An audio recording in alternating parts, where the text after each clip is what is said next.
So the Indian people are ignored through their court systems. But eventually, certain forces will come about to make changes in this country.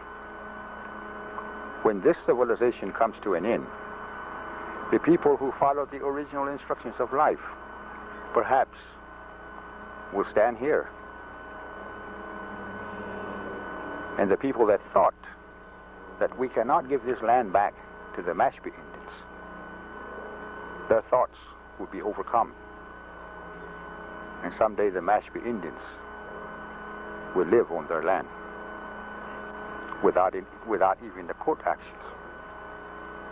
Do you think that most people really believe that civilization is going to come to an end? No, I don't think most people is aware of that. Why? Because of their plans of what they're doing now, of the nuclear plants, planning those kind of a future. They are not aware of how long this civilization will go on.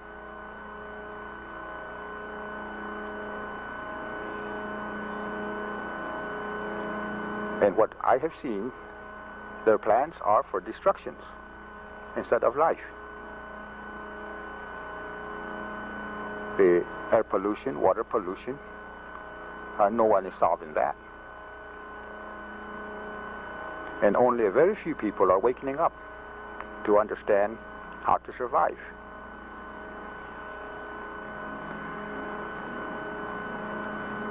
We can see in all over the world prophecies, native people, biblical prophecies also comes to pass.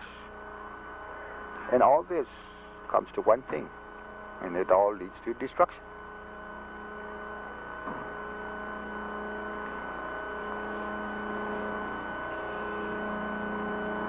Education is needed. A proper education is needed. Even in our universities, colleges, I think that they receive a wrong kind of education. The truth is hidden from the American people. We study the American history, and we find a little bitty paragraph about like this, about American Indians, and everything's about Benjamin Franklin, George Washington, and everybody else. So I think that our students at these universities are deprived of what they should be learning. And that's why we were listening to a group over here talking about the stereotype Indians. The truth has never been brought out to our students. So they still have their mindset on television of what they saw in John Wayne movies. So I walk on a university campus, and there's 18-year-old boys, 17-year-old boys standing across the street giving that old familiar sound. Ooh. I never did hear an Indian say that. I heard that on John Wayne movies.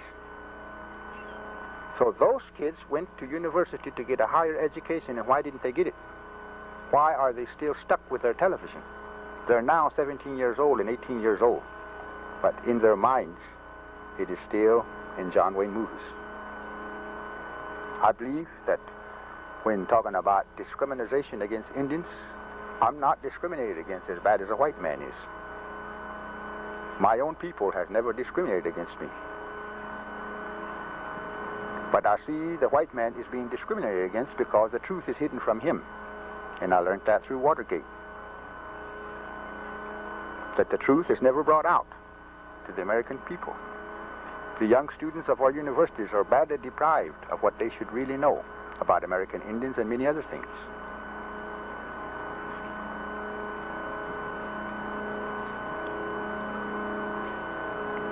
So education on American Indians is badly needed in every university.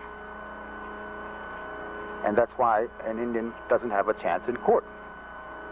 Because already deep down in their minds, they have the ideas of what an Indian is. And now it has become to the extent that A court can tell you who you are. When I know who I am, I don't have to have a racist judge sitting up there telling me who I am. I know who I am. But over all these years, the American people have studied the Indians. They have dug up this earth, seeking evidence, history of our people. They have dug up the graves of our people, studying their bones. Why not study their ancestors? Don't tell me anything about the disease that we had when they come here. Don't tell me that the Indians were deformed. Tell the students that Napoleon was deformed. He had one short leg. Tell the students that Benjamin Franklin had syphilis,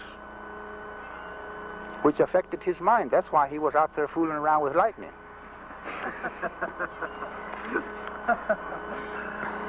Tell the students that George Washington had black kids. Don't be searching my history. Search your own history. Then we will find out who we are. Then the judge don't have to tell us who we are. I've been to Switzerland, Germany, Belgium, all over. In Switzerland, they have preserved their castle. I visited their old churches there at the castle, which only seated about 24 people. I guess they had 24 Christians in Switzerland, or in that area. Right next door is the torture chambers, in which they tortured their people. Then tell me who the savage is. And this was happening long before Columbus came here. That in these old castles they have preserved their torture chambers there. I have seen it. And it made me wonder, you know, now who's the savage? Here in America, we don't have that kind of evidence. We have no evidence of prisons. We had no jailhouses.